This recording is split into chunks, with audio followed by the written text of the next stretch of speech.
lá, vamos lá, vamos lá. As outras partes do computador, elas têm categorias. A primeira delas que eu vou falar são os periféricos de entrada. Por quê? Porque foram os primeiros a serem inventados, certo? Para que o computador seja capaz de processar, alguém tem que enfiar a informação dentro do processador, dentro da calculadora, certo?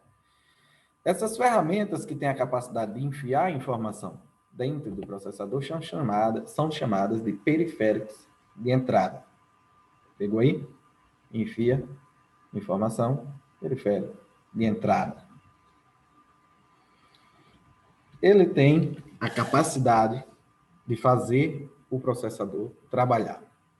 Antes de falar sobre isso, eu quero mostrar um esqueminha para vocês aqui de como funciona o processamento.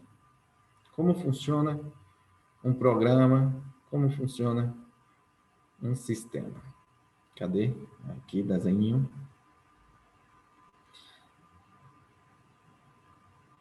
Tudo que a gente trabalha com processamento, ele segue uma linha. E a linha é a seguinte. Será que aqui funciona? Primeiro, alguém insere alguma coisa. Gente, eu tô apanhando aqui.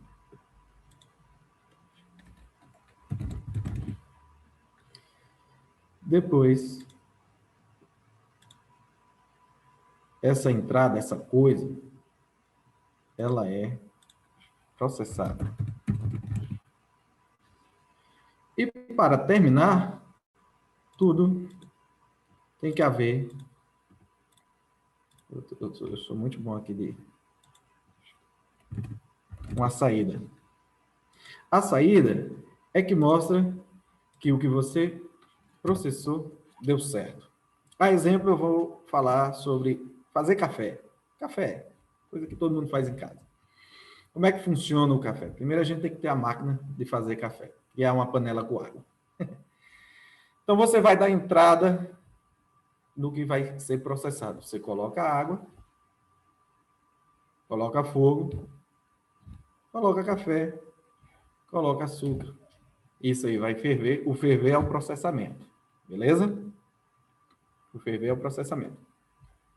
Depois fervido, você desliga, pega o café, coa, se não for café solúvel. Pronto. E a saída é o café. Aqui a gente acabou de fazer um programa. Se fosse para escrever aí um programa, a gente ia fazer assim. Coloca café, coloca água. Não. Colocou café, colocou água, o café vai queimar. Então não pode ser. Então, vamos lá. Coloca a panela, coloca água, coloca fogo, coloca café, coloca açúcar, deixa ferver, desliga o fogo, coa o café dentro de um copo.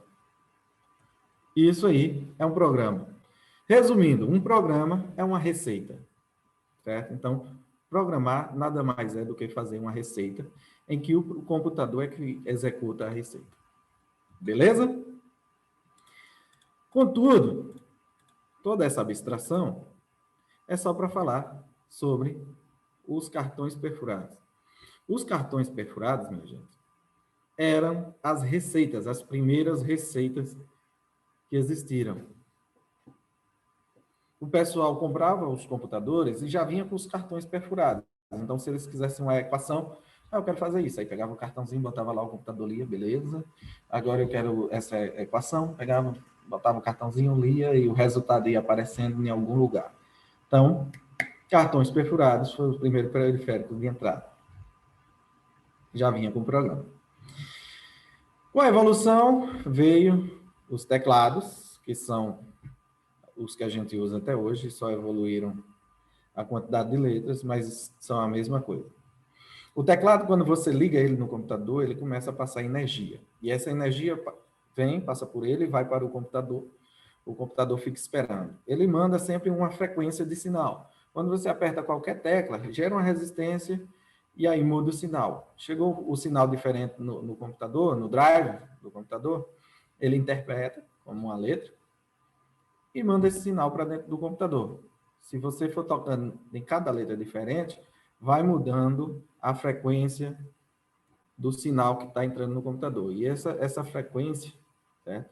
Vai falando ao drive para enviar para o processador. Aquela informação, o processador processa e envia para algum lugar, porque nem sempre ou nunca o processamento desaparece. Tem que sair em algum lugar, gente. Ou sai em forma de som, ou sai na tela, ou sai na impressora. Mas tudo que entra tem que sair. Se não sair é porque está com defeito. O outro é o mouse, funciona da mesma forma, né? Esse dispositivo aqui, gente, ele é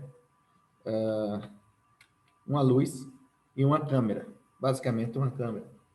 Então, toda vez que você coloca ele sobre um objeto, ele mapeia o ambiente onde ele está, e se você mover, ele vai perceber que o que ele mapeou mudou de posição. Então, ele move também o cursor na tela. Tudo isso através do drive. Você move, ele envia informação, e a informação é passada para o drive para o processador, e o resultado sai em algum lugar. Da mesma forma funciona o microfone, já que é no caso de áudio, e a webcam com imagem. Vocês perceberam aqui que são os mesmos sentidos humanos, né? Teclado é o toque, o mouse, o microfone é a voz, seria o som, webcam a imagem. Então, basicamente, a gente fez do computador um ser humano que tem a capacidade de sentir o toque, de perceber a mudança de localidade, de ouvir e de ver. A gente criou aqui uma máquina que parece com a gente. Não é legal? Então, ela é uma calculadora que tem capacidades iguais à nossa. Ou seja, quase tudo que a gente consegue fazer, ela também consegue fazer. Isso aí já muda um pouco da questão da nossa observação sobre o computador. Se a gente consegue fazer, o computador também faz. Se não faz agora, vai fazer no futuro. Beleza? Na verdade, ele está com uma capacidade maiorzinha, mas tudo bem. O microfone envia áudio, a webcam envia imagem, o scanner também envia imagem. Pouca gente usa scanner hoje em dia, mas ela é uma ferramenta que mapeia qualquer objeto que tiver em cima da sua mesa. A mesa é um vidrozinho que fica nela. Então, ele mapeia, linha por linha, vai passando ali, vai mapeando e vai digitalizando. Digitalizando é tirando do analógico, que é o que a gente vive e pega, e transformando em digital. Por isso, em alguns lugares, ela é chamada de digitalizadora e não de scanner. E tudo que você passa dela para o computador é chamado de digitalização. Então, quando alguém pede um arquivo do scanner, normalmente ele está salvo lá como digitalização. Transformou algo analógico em algo digital. Outra ferramenta de entrada é o controle do joystick. Eu coloquei controle aqui, mas é joystick.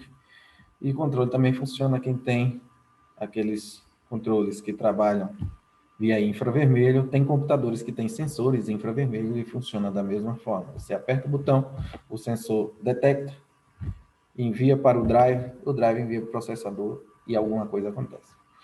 A outra ferramenta que eu trouxe aqui, que não é tão popular, é o Kinect, que é uma ferramenta, um dispositivo de entrada que observa o movimento humano. Quem já viu aqueles joguinhos, o povo na televisão, né? Passando alguma coisa no telão e ela aqui se acabando, dando pulo, se abaixando, jogando e tudo mais. Tudo com essa ferramenta que fica olhando o seu movimento e passando para o computador. Tudo que você faz, todo o movimento. E a gente pode programar o sistema para que determinado movimento seja interpretado e seja feita uma ação no computador, não só mostrando imagem, mas inclusive tem gente que consegue mover braços mecânicos, né, fazer cirurgias, tudo através do Kinect.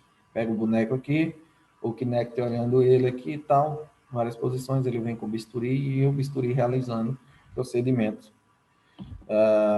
no ser humano pela internet lá na Conchinchina, já está acontecendo, certo? Então, são dispositivos de entrada, por quê? Porque eles têm a capacidade de enviar sinal para dentro do computador, só isso, beleza? O próximo, gente, é o periférico de saída, a classe periférico de saída.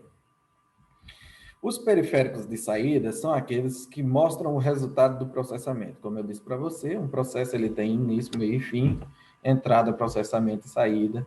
Então tem que começar em algum lugar e terminar em algum lugar. Certo? E os periféricos de saída são esses que nos mostram o resultado de tudo.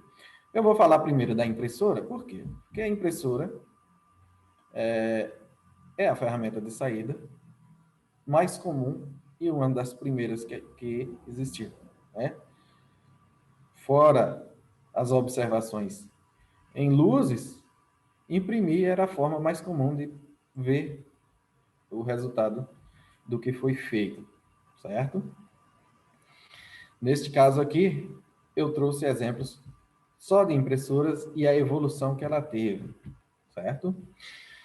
A impressora matricial, chamada de matricial por quê? Porque ela imprime através de uma cabeça de impressão que eles chamavam de matriz. Essa cabeça de impressão, ela tinha pequenas agulhas, parecidas com agulhas na ponta, certo? E essas agulhas batiam nessa fita cheia de tinta e iam formando as imagens no papel, certo? É o primeiro exemplo que a gente tem, impressora matricial. Inclusive, ainda é usada até hoje, principalmente para impressão de notas fiscais e cheques, porque garante a veracidade da impressão, né?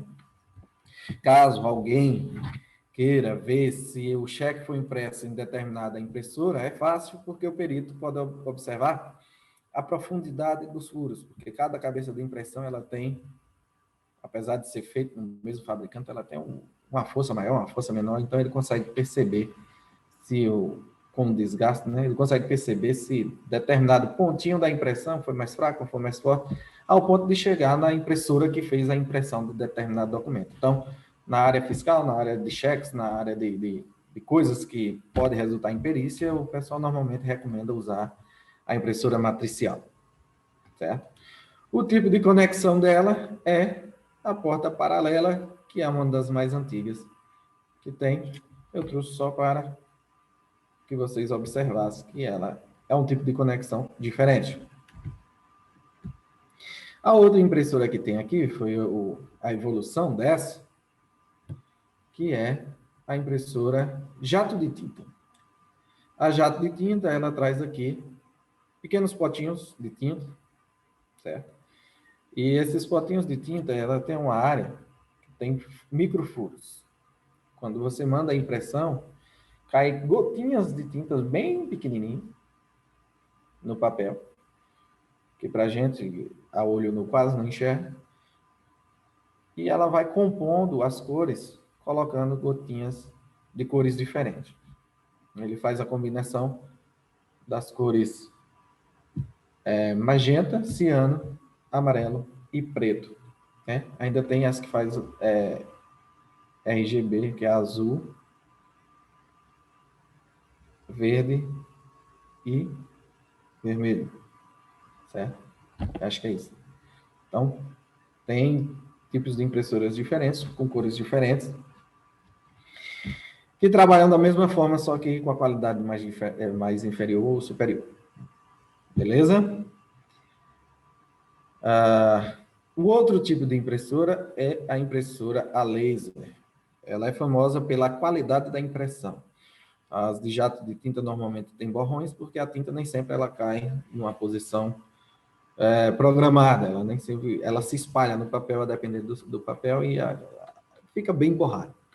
O pessoal criou a laser para ser mais precisa, né? E ela funciona com o toner. O toner é um tipo de pigmento que, quando ele é aquecido, ele se gruda na folha de papel, né? Antes disso, existe a magnetização do papel, o papel é magnetizado, depois é espalhado o toner em cima, depois é aquecido, e aí fica, somente onde estava magnetizado fica a impressão. Ela funciona preto e branco e ela também funciona colorido, tem os cartuchos coloridos também. Inclusive, é com esse tipo de impressora que são feitas as notas de dinheiro, certo? A impressão é feita com impressoras a laser, por causa da precisão, da qualidade da impressão. E aqui nós temos a última impressora em questão de evolução, pelo menos comercial, né? Se tem outra, ainda não foi apresentada comercialmente, eu desconheço, que é a impressora 3D. A impressora 3D, ela usa filamentos de um tipo de plástico. Ela é derivada do petróleo, né? É um filamento plástico chamado ABS, se eu não me engano. E a impressora tem a capacidade de pegar esses filamentos e ir derretendo e montando aqui na forma que foi programado em estruturas das mais diversas, certo? Tem também, gente, a impressora 3D que trabalha com concreto, que imprime casas. Mas essa aí, eu acho que para a gente não é muito interessante não trazer para o curso, mas fiquem sabendo que tem impressoras que imprimem paredes, que se encaixam perfeitamente e, inclusive, o pessoal consegue fazer casas com ela. E depois é só pegar as impressões e montar no local. É bem bacana. Tem um custo alto, mas a casa sai rapidinho. Para vocês que querem fazer uma casa aí, compra impressora, né, dessas. Outro tipo de periférico é o monitor. Esse aqui foi o que mais evoluiu. Bacana aqui.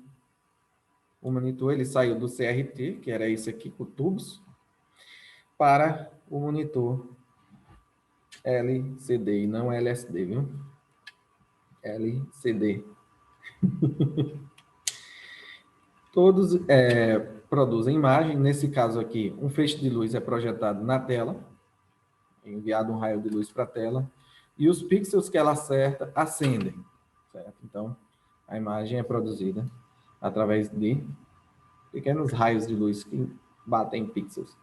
E nesse caso aqui, a própria luz já é o pixel, então ela é bem mais econômica e causa bem menos mal, porque imagina você passar o dia todo na frente desse cara recebendo raio de luz. Raios de canhão. Aqui no fundo tem um canhãozinho, tá enfiando luz para. Nesse caso, não. Aqui no LED, né? Ele acende quando necessário, fica fraco quando necessário e apaga quando necessário. Eu trouxe para vocês também aqui os tipos de entrada de vídeo, que é tipo uma evolução, né? Ele começou com o VGA, que só emitia luz em 3 cores. Nós tínhamos também o componente de vídeo, que é bem mais antigo, que tinha os formatos PAL-M e outros que a gente usava no videocassete. Inclusive, hoje ainda existem placas de vídeo com isso aqui. Tinha um compositor de vídeo, que esse aqui era complemento desse, certo? Video Composite. O DVI também é uma forma de conexão de vídeo. Super Vídeo e o HDMI. O HDMI, gente, é a evolução maior que nós temos de vídeo conhecida, que é o HDMI significa High Definition, definição alta, Multimídia Interface. O que é que quer dizer multimídia? Quer dizer que neste cabo que conecta aqui e vai até o monitor, além de passar imagem, também passa som e toque. Então, ele tem a capacidade de ver, de sentir e de exibir qualquer coisa. Mas aí você tem que ter um monitor bem bacana que faça isso. Inclusive, se tiver câmera, ele também identifica, certo? Ele é o top da galáxia. Eu acho que isso aqui vai ser o futuro em relação à multimídia. Para isso, o data show, que é comum para muita gente, é a mesma coisa do monitor, só que a tela é projetada na parede, e a caixinha de som, né, que é para áudio. Então, a impressora é um dispositivo de saída que gera objetos palpáveis de toque, o monitor e o datashow visual, caixinha de som auditiva. E o pessoal já deve estar inventando aí dispositivo que gera cheiros também. Daqui um dia, o computador vai fazer as mesmas coisas que os seres humanos. Até aqui tudo bem?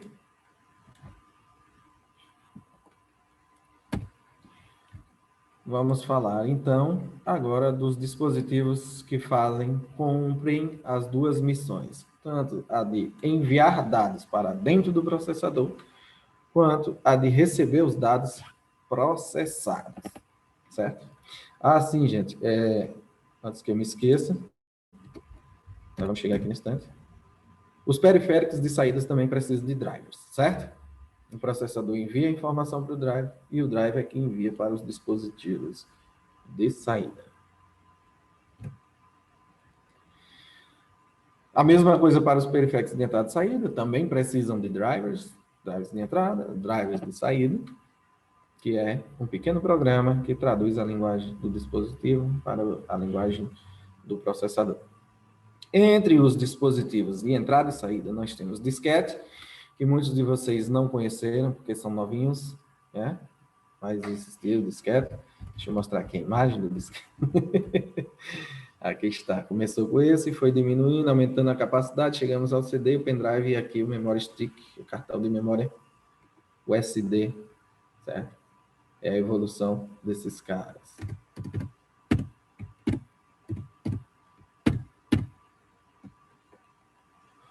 Temos o CD, DVD e Blu-ray, que são discos, certo? Neste caso aqui, o dispositivo, ele tem a capacidade de queimar uma trilha na película do DVD, do CD e do Blu-ray, e ele tem a capacidade de ler essa parte queimada e converter em sinais analógicos ou digitais e passar para o computador, certo? Então, ele é um dispositivo que grava e também um dispositivo que lê o que está gravado. Quando ele grava, ele está sendo dispositivo de saída. Quando ele lê, ele está sendo o dispositivo de entrada, periférico de entrada.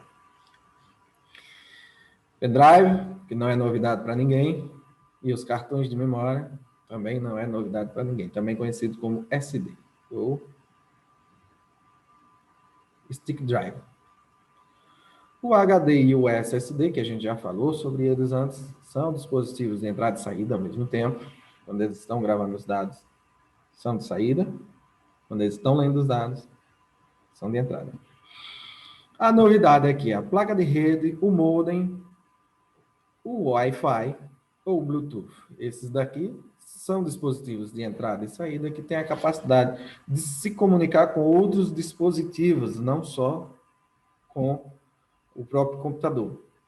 Então, se você quer que seu computador se comunique com outro computador, ele tem que ter um desses quatro aí. Certo? A placa de rede ela tem a capacidade de enviar sinais por um par de fio e receber sinais por outro par de fio. Certo? O modem também. O Wi-Fi a gente já conhece, usa no celular. O Wi-Fi ele tem a capacidade de enviar sinal de onda e receber sinal de onda. E o Bluetooth também é a mesma coisa da Wi-Fi, só que em frequência diferente e mais próximo do dispositivo. Certo? Até aí, nenhuma dificuldade. Eu trouxe para vocês aqui só a imagem. Essa aqui é uma placa de rede. Daqui é encaixada na placa-mãe, certo? Você abre o gabinete, encaixa a placa de rede e instala os drivers e vai poder se comunicar em rede. Esse aqui é o de Wi-Fi, que você conecta via USB, instala os drivers e ele se comunica via Wi-Fi. Aqui, vocês ainda não tinham visto, é um HD, um SSD na verdade. Só que ao invés dele ficar conectado via os cabos SATA, que são o mesmo que são utilizados pelo HD, aqui, ó. Isso aqui é um cabo SATA. Quer dizer, é uma entrada, uma conexão para cabo SATA, esse aqui.